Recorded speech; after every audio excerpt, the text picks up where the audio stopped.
Welcome to Political Speaking, the podcast where we unpack social political issues that matter to Singaporeans, one conversation at a time. Today, we dive into Budget 2025, delivered by Prime Minister Lawrence Wong, who is also the Finance Minister in Parliament on 18th of February. With a general election looming on the horizon, many have expected a budget filled with generous cash handouts. After all, our history have shown us that election year budget tend to be a little bit more persuasive. But this year, no direct cash, just vouchers, lots of vouchers. Every Singaporean household received $800 in CDC vouchers, an increase from last year's 600. On top of that, the new SG60 vouchers will distribute $600 to younger adults and 800 to seniors. But crucially, all in controlled spending formats. This means there's no direct bank deposits, there's no flexibility of how you can use the money. But the government, instead, the government continues its approach of targeted spending, ensuring Singaporeans would use the funds within the prescribed limits, mostly at heartland shops, hawkers, and selected businesses, rather than having it saved in the bank or spent across the borders in Johor. So let's talk about the timing. The general election must be held by November this year, but many believe that it could happen as early as in May. So, given that that's the case, this is going to be the last budget before Singaporean heads to the poll this year. Therefore, the absence of a cash handouts raises eyebrows for many. Recently, it has been said by the government that inflation has cooled from 6.1% in 2022 to 2.4% in 2024. And median monthly household income has reportedly exceeded $11,000 in 2024. But does it feel that way for your living in Singapore? Well, the Economist Intelligence Unit, in its annual worldwide cost of living survey last year, ranks Singapore as one of the most expensive cities in the world. Incidentally, the cost of living tops Singaporeans' concerns ahead of the general election, according to a survey by Black Box Research conducted in January this year. So, the question here is, does the budget announced by PM Wong assure you that the issue of cost of living is being adequately addressed? As you know, I'm Terry Shi, and I'm joined here today by our regular panelist, Dr. Thum Ping Tjin, Managing Director of New Naratif and visiting researcher at Kyoto University. We also have here with us Ish'haq Rajoo Jay, an F&B business owner and sports coach who regards himself as the voice of the people, joining here on this podcast for the first time. So to start, can we ask what are the two panelists' thoughts on the budget announced by PM Wong? Voucher Wong has done it again. He's given us vouchers. We got vouchers coming up from our pockets all over the floor. So, this is my, I'll be honest with you, I'm new into politics. I never used to follow. This is my second budget that I'm actually watching. And so I expected him to cover more on solutions. Honestly, people want money, because cost of living is going up. I wanted to hear solutions. I didn't hear solutions. All he gave was, mini bites about, what he's gonna, how to make my life better by giving me vouchers, cost of living, housing, birth rates dropping like crazy. We're gonna just disappear from the face of the earth. And education, how it's going to help even students who are struggling to go to school, parents who want to buy basic products, don't have the help, jobs. There was no solutions. They are putting up concepts, and their solution is giving out vouchers. It's not going to help me. The vouchers are coming in fast and furious this year. What happens next year and the year after? What if it just runs dry, and then I still don't have a job? Things are getting more expensive. How is this going to solve our problem for the next 5, 10, 20 years? Vouchers? That's all I have actually. You know. Yeah, no, Jay's absolutely right. We have really fundamental issues with how Singapore, how our economy works, right? uh, Leading economists have pointed out for 20, 30 years now that our economy is based on stuffing more and more inputs into the economy, more people, more capital. And ultimately, you get diminishing returns and a lot of what they call negative externalities from stuffing more people and more money in, of which we know stuffing more people, there's only so much land, house prices rise, right? Stuffing more money chasing so many goods, prices rise. So we have a housing crisis, cost of living crisis, and that comes from the economic model.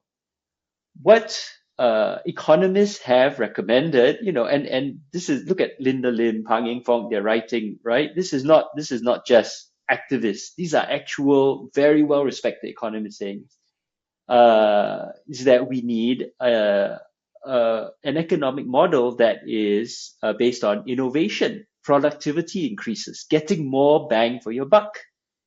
Uh, the problem is, of course, that innovation requires loosening the government's grip on everything. The government is able to control the economy through all its tentacles. So it controls basically 40% of the economy, right? Global capitalism, foreign owned companies are 50% of the economy. The rest of us are tiny 10%, and so the government is so bought into all of this that it is afraid of change. It does not want to let go. It does not want the innovation. Innovation, entrepreneurship is rule breaking. It's thinking differently. The government doesn't want that. It's terrified of people thinking differently.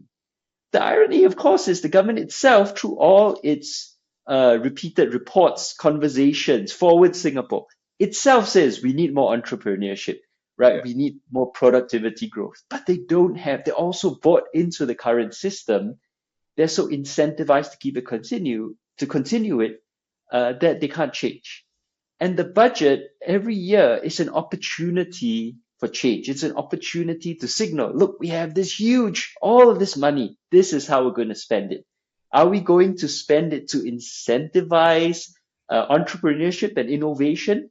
Are we going to spend it in a way that actually makes life easier for Singaporeans? No. What we're going to do every year, increase taxes. 40% of the government's budget, remember, is tax revenue, right? So it's not just taxes, right? It's your workers levy, your maid levy, your COE. 40% is an insane number, right? And it's hugely regressive. That is fundamentally unchanged as well. And I think most importantly, and this is a theme I talked about in the last episode, the government thinks it's smarter than you in knowing how to use your own money. Yeah. You earn the money, right? You do the hard work. They take the money out of your pocket, and then they say, we'll spend it on your behalf for the good of the country. But here's some vouchers, right? Here's Yeah. a little bit of rebate. What the hell are vouchers and rebates? They're not even real money. Yeah. They are credits given to you by the government that you can only spend in a certain. It's like gift certificates.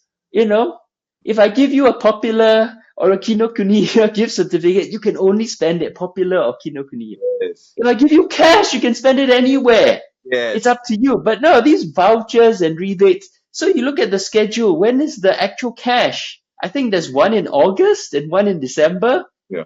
What could be And then after August calculate the that the government? calculate the cash and you split it up in 365 days. It's only a couple of dollars a day. You can't even buy yourself a chicken rice.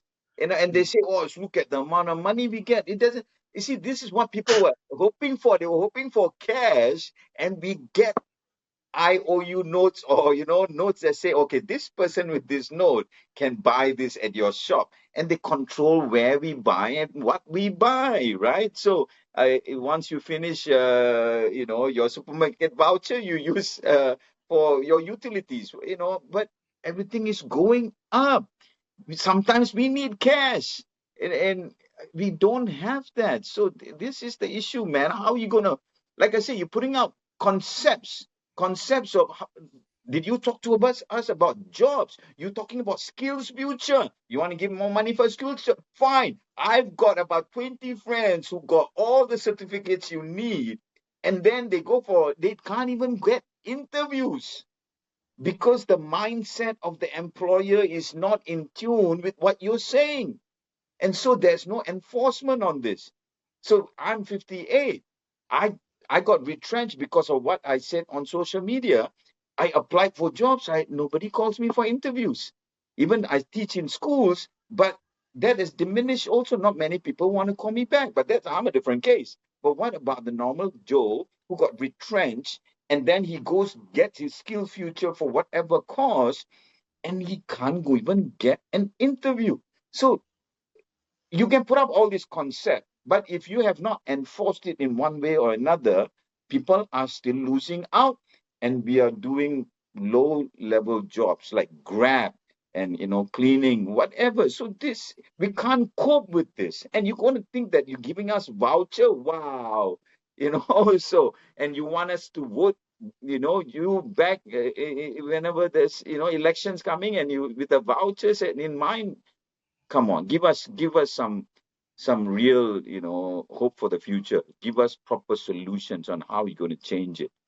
It's important, man. You're just bringing in more people. It's just more competition for us. Yeah. You know, from what I see from the budget, a lot of the spending is focused on addressing the problems that we currently face, such as housing, water treatment, power generation, among many others. But I think one key point that people tend to overlook is that this crisis were created by the ruling party in the first place. This ties back to what PJ just mentioned. You keep importing people, which put additional strain on the limited resources that we have in Singapore. Problems that didn't exist in the 90s were created as a result of this pursuit for economic progress.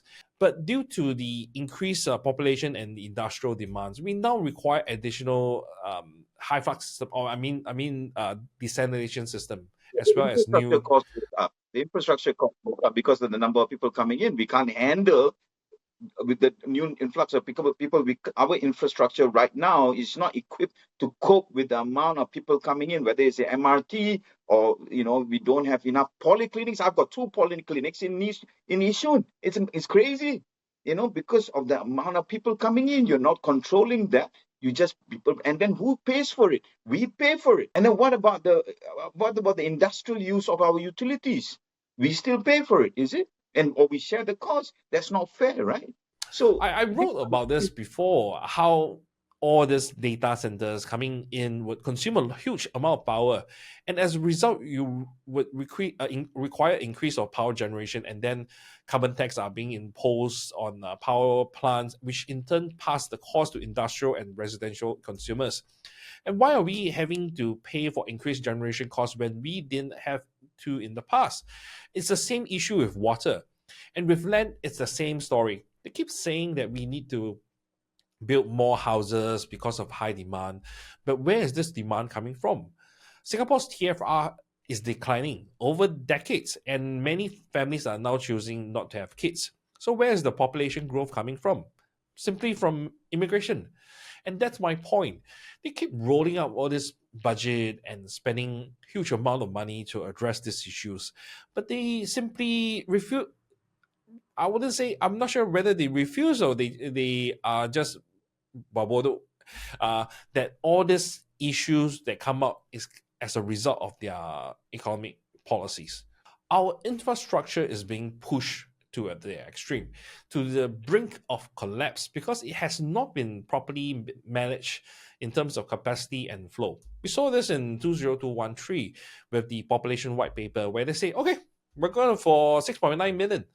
They set a targeted, not planned, targeted population growth of 6.9 million, which then Indrani later claimed that we most likely would not reach by 2030. But then, regardless whether or not is it like 5 or 10 years, we are still nevertheless going to plan or target another 1 million to add. And can Singaporeans actually bear to see such an increase? I think this is the future that Singaporeans don't want to see. And this budget makes it even clearer that there's no real solutions to the problems faced by the citizens from the government other than throwing money at them, which actually doesn't solve the issue at the fundamental level. So, moving on, do you think that this budget addressed the issue of fertility? Because frankly, fertility means a total fertility rate, and TFR is the biggest problem Singapore faces at the moment. This isn't an issue that you can simply pass a budget this year and expect the TFR to rise the following year. This is a crisis that requires decades to address. And yet, despite Lee Hsien Loong's promise in 2004 when he took office as Prime Minister to tackle this issue, he has failed to deliver after 20 years. So my question to the panelists, do you think this budget really addresses the issue of TFR in Singapore? I mean, I have to question the whole assumption that why is fertility even an issue? Why are we so concerned with having more children? It's because the government wants more workers.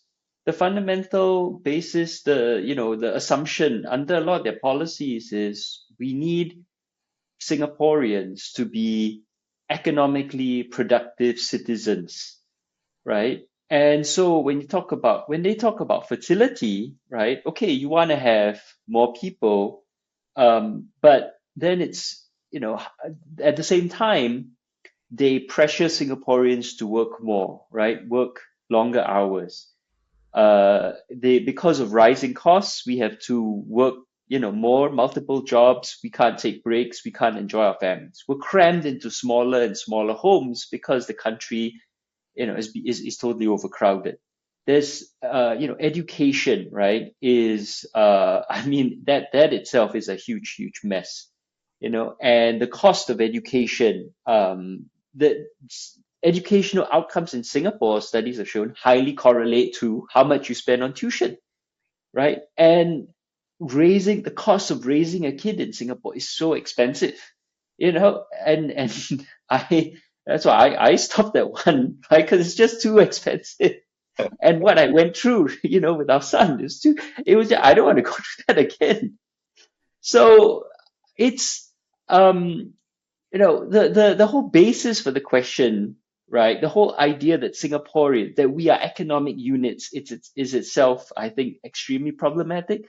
But then you approach it through economic incentives, when the problem is itself the incentives around our entire lives, disincentivize having children, right? And there's, it's when you think about healthy animals, we want free range chicken, we want free range cows, beef, because it's healthier when animals have big fields to roam around in. But human beings, no, put them in tiny, smaller and smaller, Smallest sex. flats, right?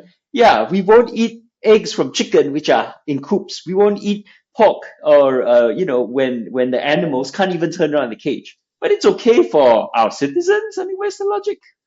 Yeah. So, there's a few areas to look at here.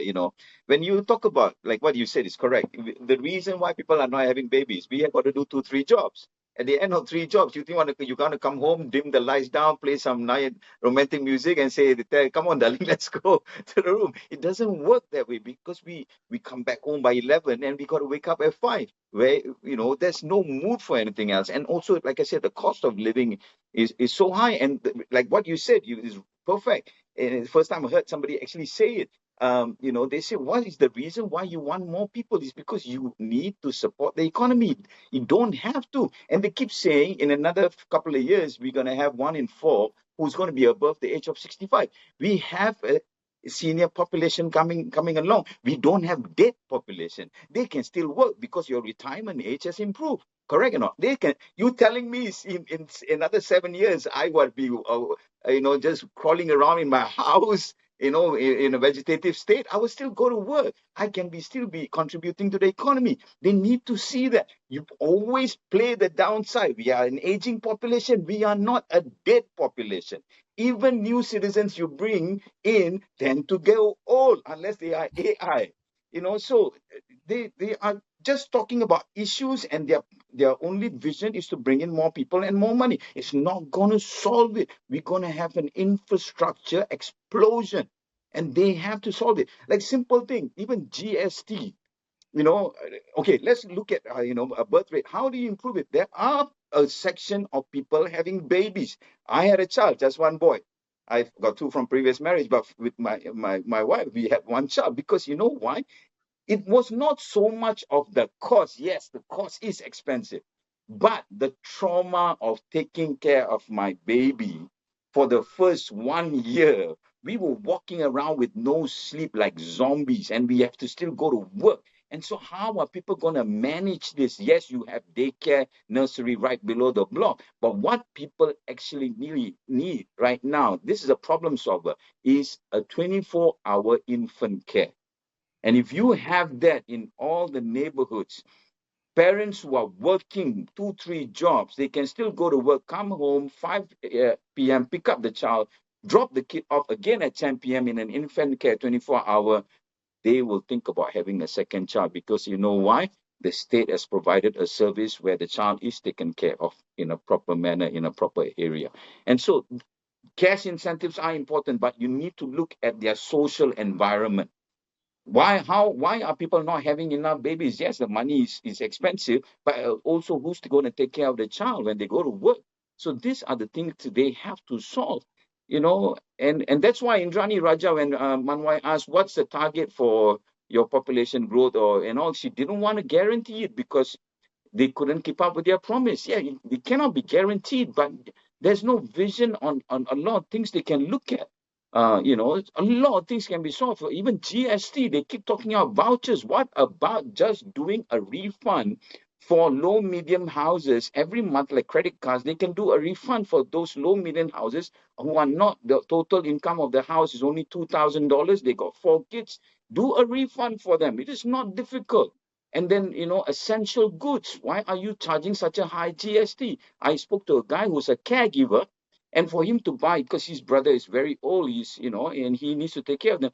Even Pampers, 9% GST on his Pampers is so expensive, and also infant care products.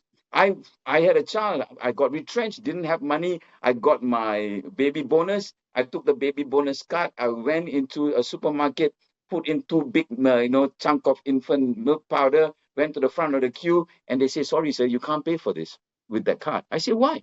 It's a baby bonus card. He say, no, you can't pay for baby powder. So how does it work? You can't.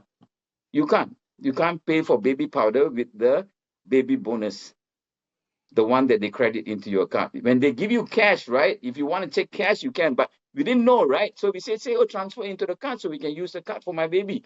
That you can only use for medical and for school. So the baby doesn't eat. People in low housing estates, because they got 2, 3 kids, they use every day, the everyday milk tin, they use that with water, and they feed their child, because they're not going to spend $40 on one baby where the other 3 babies have got no food. Solve this issue. You chucking out vouchers, does it even make sense? This is madness. And we're paying them world-class salary for thinking like that. I don't get jack shit, but I can come up with ideas, and I'm a nobody. I'm a guy who teach sports in school. Come on, we need visionaries. We don't need idiots who can only be encouraged by money.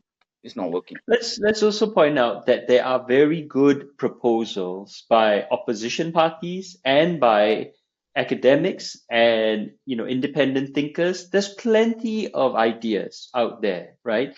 And because Singapore has so much money, and this is another point about the budget, that we run a structural surplus, right? We're just about the only major developed economy that runs a structural surplus. Why does the government keep needing to take money out of the pockets of Singaporeans to stash in a bank account, to stash in the sovereign wealth fund? Right now, I've talked about this on New Naratif. We can go into that later. But the fact is, the government has plenty of money to help us address these problems. But instead, it has a budget that takes money out of our pockets, right? And then they use it, and they put all these rules around how to use it, which then makes life really difficult for all of us. Just let us keep the money, spend it the way we think is best for us to spend it, and life would be so much simpler, you know? Yeah. Yeah. So that's, yeah. So even when the opposition comes up with ideas, right, about using the reserves and giving us back some money to spend, they say they're trying to raid the reserves. This is their theme song. Every time somebody suggests some new idea, they say you're trying to raid the reserve. You are trying to raid the Yeah, but reserve with your. what are all these rebates? What are all these cash giveaways, right? Yeah, There's a exactly. video circulating right now of Chan Chun Sing in the 2015 election criticizing the government, the Exactly. opposition rather. I think it was the SDP, right? For Yeah, saying, oh, rebates, rebates. He's like, oh, what? You take the money from where? Why? Is this an auction or an election? Now here we are, 2025, and that's exactly what they're doing. yeah. They don't think past 2 days, and you think they are visionaries who's going to think past 10 years? Not going to happen. Don't you think that the declining fertility rate is a fraction of the country's standard of living? So while I agree with PJ's assessment that the fertility rate might not necessarily be crucial, but wouldn't that reflect the quality of life in Singapore? Like everyone is actually trapped in this rat race, as Jay mentioned, and it's extremely difficult to expect TFR will raise. And it's not about offering incentive; it's about removing the disincentive that make having children unappealing. For example, TOC recently reported on a couple, both healthcare workers who left Singapore for New Zealand. There they shared how they have a better work-life balance, more time for their kids, and a more conducive environment overall. They don't experience the same kind of relentless rat race that exists in Singapore. And so this is not about Singapore lacking money, as PJ pointed out. This not because Singapore is not developed. The real issue here is Singapore refuses to shift away from its neoliberal, hyper capitalist policy, which keep people in a constant race. This ties into why I believe that Singapore government is unwilling to spend its reserve on its people because it doesn't want to give Singaporeans a truly good life. It wants them to remain in this rat race because once you're stuck in this, you have no time to think about anything beyond your daily work and survival. You won't even have time to think about culture. You won't consider labor rights for others. You won't reflect on human rights or political freedom. Instead, you always be in this firefighting mode, worrying about how you can afford your next meal or pay your mortgages. So for them, It's and interesting you mentioned that, Terry, because so Michael Barr's study of Lee Kuan Yew's beliefs, right? He pointed out that Lee Kuan Yew's political beliefs have changed drastically, almost 180, depending opposition, in power, whatever. There are only two really consistent beliefs that Lee Kuan Yew maintained throughout his life. One is elitism, which I think we all know and I've already mentioned. But that's the other one. He believed in this idea of progress through struggle, that in order for man to improve himself, he can't have it too easy. He must struggle for it, right? And this arose out of his influences at Cambridge, the people he was reading, the historians he was reading back then, the kind of history. See, history matters. History is important. But it formed this idea, right, that the advancement, the progress of mankind, of human society, comes through struggle, and you see that consistently through the PAP policies for since 1959. in a sense, I do agree. I do agree with the principle. And when it's put in reality, right, you don't see the kind of Mm, parity, especially when we consider how mm, ministers are being paid the highest in the world. You're talking about the highest paid civil servants in the world, and yet Singapore, mm. 50% of the working population do not pay income tax, meaning 50% of the working population earn less than 50,000. It means that 50% of the working population in Singapore earn less than Wow. $20,000 a year. A lot. So can you imagine? Means that on average they earn $1,300 50%. a Wow. month. Yeah. Yeah, this was established in Parliament. It was said in Parliament in response, I believe, by Minister of Finance. 50% of Singapore's working population do not pay income tax, which basically equates to Wow. earning less than Don't twenty think so, thousand dollars a Really? year. But they just the low median income has gone up. So I mean, I don't know where they get this Yeah, statistic from, yeah, honestly. yeah. So that's the thing. See. Doesn't make Yeah, that's sense, the thing. right? That's the Yeah. thing. It doesn't make So sense. You see, that doesn't make sense. It totally definitely doesn't make sense. Even if you were to accept that the household income, really the median household income is currently 11,000, how does that tally? Right. According in 2023, the average household number, the number of individuals in the house is 3%. So 3% times 1.3 is only 3.9, isn't it? So how do you meet the 11,000? mm, Right. So this is where it's actually very, very hard to understand where the statistics the government is giving on all this household income is, even if it includes the CPF amount. But so this is why, right? When the government says economic growth is up, GDP growth is up, these stats are meaningless in the context of our ordinary lives because the profits from growth, where are they going? They are not going to ordinary Singaporeans. They're not going to the working class. They're going to the already rich. And the government, right, can then apply some redistribution, and the redistributive effects have increased over the past decade. But what you see is overwhelmingly, it's the top 80% of Singaporeans, and in particular, the people whose incomes have risen the most until I think it was the research New Naratif did was until around 2020. The people whose incomes have risen the most are the people in like the 60, 70, 80 percentile, right? Their incomes rise faster than the people in the 90 to 100 percentile. So the government can then say, hey, inequality, Gini coefficient is falling, inequality is falling because the upper middle income people have their incomes rising faster than the ultra rich. But if you look at the other end, the bottom 20% of Singaporeans, their incomes are being left way, way behind. yeah, way behind. And that's fundamentally the problem when you talk about economic growth. Who are the profits from that growth going to? Right? Not Yeah. you and me. They're going to the ultra rich. Yeah. Yeah, like I said, yeah, you're right. Lifestyle changes have to be made. You need proper social policies, and also I find that even for myself, right, small medium businesses, there's not much support. Yes, they say they have grants for us, but what happens? You're renting a space for me to have a kitchen or a restaurant is damn expensive. The costs have just been driven up, and so a big chunk of whatever I make will go into rentals. I can forget about buying a shop house. I mean, my idea would be having a shop house. We live upstairs and we have a restaurant downstairs. Forget about that because that is going into the millions already. Even for me to have a central kitchen, it's going to cost me $3,500 to $5,000 to have the size of a kitchen that I need. It's expensive. It's not including labor costs and other overheads. So they are not doing enough for people to get into doing small businesses because that will be the foundation of any economy.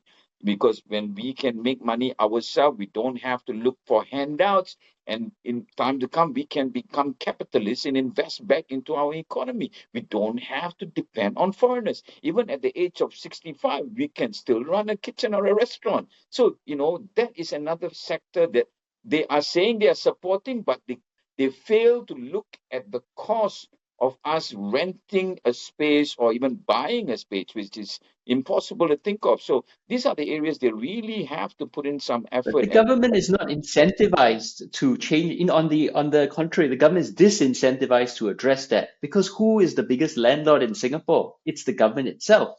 The yeah, government owns or controls 90% of the land in Singapore, right? yeah, And if rents go up, and rents are by far the biggest factor cost, right, of living in Singapore. They're the reason why everything is so expensive is because rents keep going up. But the government likes that, right? Because rents go up, it contributes to your economic growth, and who benefits? The government itself, because the state is the leading, the biggest capitalist in Singapore, and that's where it's getting so many profits from, yeah, right? And who's invested in all these real estate investment trusts? The politicians, the civil servants, they're all invested. So to them, it's great. It's working so well. Rents going up means more money in their pocket. The system is working. So on yeah, a personal level, it's not even corruption, right? It's simple economic incentives. They want to see the prices go up because it works for them, but not yeah. for the rest of us. And that's why they're disincentivized to change it. and to address this huge cost of living crisis. This goes back to what we have discussed in our previous session, why ministers and policymakers need to declare their assets. We need to know whether or not they benefit from the policy that they create and implement. So if they own land and property and they vote for policies that drive up land and housing prices, then years down the line, at the end of the term, or even after 5 or 10 years, they stand to benefit significantly from this policy that they pass. So that's why I believe many voters need to push for more transparency because it directly affects their own life. Yeah, you can't wear a Rolex watch and roll in a Ferrari to a charity organization, a charity function, and say, "Oh, I know exactly how you guys feeling." It doesn't make sense. So Yeah. when I speak about this, I had a lot of backlash from the people from the other side of the fence. Say, "Oh, why do you want to know how much they earn? It's all legal." I say, I'm not talking about the legality here. I'm talking about just ethics, the principles of how you telling us. You ask us to tighten our belt. And there you are, you having a 7-course meal where we struggling to put food on the table, basic necessities. And then you have idiots like, Chi Hong Tat saying, oh, rice is not essential because it's consumed as sushi. Yeah, we eat sushi every day with chicken and curry and fish curry. Yeah, it's madness. And he's promoted, So I think they've lost the plot, and yesterday was just a perfect example of how they're going to run this economy in 20 years or 30 years time. If something big happens, a catastrophe, you're going to have all these people with money running away, and then we're going to have the skeletal structure of the whatever is left of the citizens, and then we're going to have to build it up. And uh, it's really disappointing, and it's scary actually for the normal citizen. Yeah. Yeah, you're absolutely right, Jay. And I think that's also why they're afraid to try any form of change, because that's exactly what they tried in the early 80s, right? With the second industrial revolution, Yeah. that they tried to reform the economy to make it a higher value add economy, to go into high tech, high value added manufacturing, and it completely failed, right? Yeah. Because capitalist profitability dropped, foreign investment fled, but the government was not willing to create a strong domestic entrepreneurial capitalist class that would potentially challenge their power. So they quickly abandoned all of that, return us to this low wage, exploitative labor model, right? Yeah. Stuff Singapore full of people.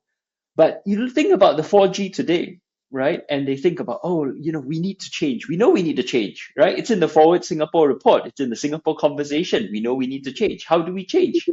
But then Lee Kuan Yew failed. Goh Keng Swee failed. If they failed, how can we succeed? No, no, no. Better, let's just wait another year.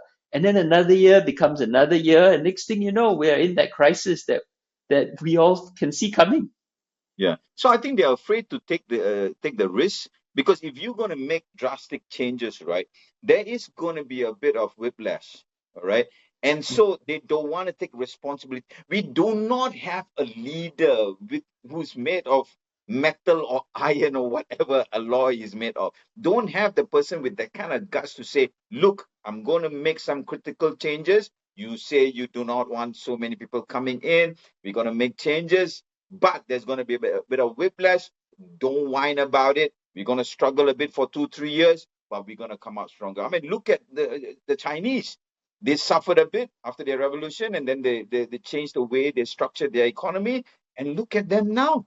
Look at India. They were far behind us in terms of standard of education. We were a fully English-speaking nation. They were not. But look at the number of people that they are, flooding the market with the Chinese and the Indians, right? They were visionaries when it came to education, and that's what we need right now. We need proper social policies just to tampal the koyo, and also we need a leader who's got guts to make changes and say, listen, I'm listening to you. I'm going to do this. Put it out there. Tell us what's going to be the repercussion. Mentally prepare us. So we can, if somebody's whining, we're going to slap each other and say, hey, shut up. Things are going to improve. So, you must create that mindset, but they are scared to take that risk. And in the party itself, they are not working in co-relationship with whatever they are saying. Lawrence Wong is saying one thing, and then the laws are coming out even more stricter. So I don't know where this is going. Honestly, I don't know. I should just caution China and India are huge countries, massive I economies agree. and billions. Yeah. Singapore is probably not, it's probably not best to compare them. Yeah, but Yeah. maybe we can compare to I think Taiwan, the education or system mindset.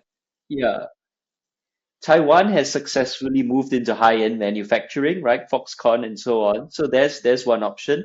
But of Yeah. course, to do that, Taiwan also has accompanied that with democratization. Yeah. So I think there are other examples out there of countries that we can emulate. Yeah. Yeah. Yeah, so South Korea and Taiwan are actually great examples. Their success are driven by the democratization of the industry and the economy. So in the case of China, it's a bit trickier because the success is influenced by many different factors, such as geopolitical. So it's hard to simply write off and say it's due to a single approach by the country. A lot of countries, especially in Southeast Asia, like to use Singapore as an example, arguing that authoritarianism is necessary for prosperity. But that's quite really a flawed way of thinking because Singapore is just an island, and the way it governs cannot be applied to larger countries in Southeast Asia, especially with different dynamics and culture. Yeah, so the World Economic Forum that Thurman was there, I mean, they spoke so highly about Singapore. You know what? How Singapore should be used as an example. I say bullshit. You come to Singapore and speak to the man on the street, he will tell you what, exactly what GDP means to us. It doesn't mean jack shit to us. Yeah. You know, The UN's food organization found that 7% of Singaporeans suffer from moderate to high food insecurity. 7.9, I think, percent of Singaporeans can't get enough to eat every month, right? And wow. we're supposed to be one of the richest countries in the world. 7.9% suffer from moderate to severe, not mild, right? Moderate to severe. Wow. Indonesia's number is 4.9%. So there is clearly something very wrong with our society that you can say these big headline numbers, look at GDP, median income, whatever.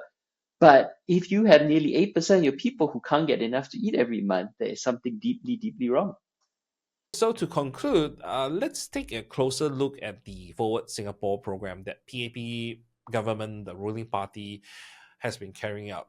I find it quite strange that Singaporeans are now being told to drop their 5C dream and instead embrace a voucher-based economy. I feel that we have regressed as a society, as a country. Singapore once aspired to be a first world nation where people could afford yearly trips to Europe or Japan, and now we are just relegated to a situation where people are simply looking for financial handouts, SNCC rebates, CDC vouchers, and various form of financial assistance. So in a way, it reminds me of the meme where you see Lee Kuan Yew's book from third world to first, and then you have Lee Hsien Loong's imaginary book from first world to third. So looking at this budget to conclude, maybe both of you can share your thoughts. Do you think that this budget, or rather this election budget, would inspire in any way? Do you think that voters would feel inspired by it, or do you think that they will be swayed by this budget in this upcoming general election? Uh, f- and a layman looks at the budget, right, it looks so enticing, because they keep talking about money. They just see that part of it. And so that's why, you know, people in the social media who break things down for people to understand. Because if you really calculate it down, like I said it earlier, if you go on the daily breakdown of what they're giving, it is not much. You know, even just going on GST, the expenditure on GST, every week a household has to do grocery shopping. It's almost 9% of your total cost of whatever you're buying. And you times that in a month, that's 9 times 4, that's almost 36%, And so you times it by a year and you look at the frugal amount they're giving. And vouchers are not the long-term solution to our issues. We can't go for holidays bringing vouchers to Malaysia and give the makcik over there buy nasi lemak or seafood, say we give you pay, you buy voucher. But it's very sad. Singapore, Swiss standard of living, and then we are actually looking at vouchers now. So it's not, to me, when you really look at it, right now, more and more information is coming out. We are really looking at the structure of the budget. We found that it's just too little, too late, and also maybe election year. What about next year and the year after that? What's going to happen? It really, to me, it's not motivating at all. This is what I think. So here's how I put it. If I tell you there's a country out there, right, where there is high inflation, higher than the world's average, rampant cost of living, rampant inequality, cost of living is out of control, there's rampant inequality, right? At the same time, the ministers are paying themselves $1 million a year, but half of the country is earning less than 1,300 a month, right? And the only way for people to survive is for the government to keep giving them handouts, even as the government runs a budget surplus and hoards money. Would you then say, oh, that country sounds great, we should emulate that country? No, right? You'd be like, oh my God, this is terrible. You'd start thinking of like Weimar Germany, just before the whole thing collapsed and they elected Hitler, right? You start thinking of countries that were in massive, massive crisis. You wouldn't think of Singapore. Yeah. But this is what our government is basically saying. They're saying, oh, it's fine. We're going to weather this storm, right? They're gambling that incomes can grow to a point where it can meet the cost of living, and that they can just tide us over until then with handouts. They've normalized handouts. I think our parents' generation would have been embarrassed to take handouts, but now we need handouts. We are too. Where's our pride as a country where we're all dependent on handouts from the government? Yeah. Handouts mean that we don't earn enough to meet the cost of living. That's what it means. Where's our pride? But our government's saying, oh, no, it's fine. Food stamps, right? There's no long-term solutions to our problems. They are just putting out concepts and vouchers. That's it. Frankly, it's really hard to feel inspired by this budget. There's no forward-thinking vision, no real planning for the future, or any bold economic changes that will give people the hope, not just for the current generation, but for future generations. And right now, everyone is just stuck in this survival, firefighting mindset, making it very hard for anyone to expect anything much this year or even next year. As PJ and Jay pointed out, the only thing people are really looking for are just temporary relief from their current struggles, primarily in the form of cash handouts. Even then, this handout seems to be like strategically timed with payments scheduled months later. People are really struggling, and they are asked to look forward months later where they will be distributed. Well, shouldn't there be a system in which where people can approach the government for immediate assistance for the budget that has already been allocated for them when they need it the most? It's really strange that all this payout seems to be scheduled in such a way where people might argue that it resembles using the taxpayers' money as a vote buying tool. Well, in any case, we have come to the end of today's session. It actually was done quite fast considering how the budget was just announced on Tuesday, 18 February. So a big thank you to our two panelists today, Dr. Thum Ping Tjin from New Naratif and Ish'haq Rajoo Jay. Don't forget to check out New Narratives for more in-depth analysis from PJ on these issues. And stay tuned for future discussion right here on Political Speaking. If you have enjoyed today's episode, do like, share, and subscribe to this podcast and help spread the word. Once again, I'm Tereshi, and thank you for joining us here on Political Speaking. Until next time, bye-bye.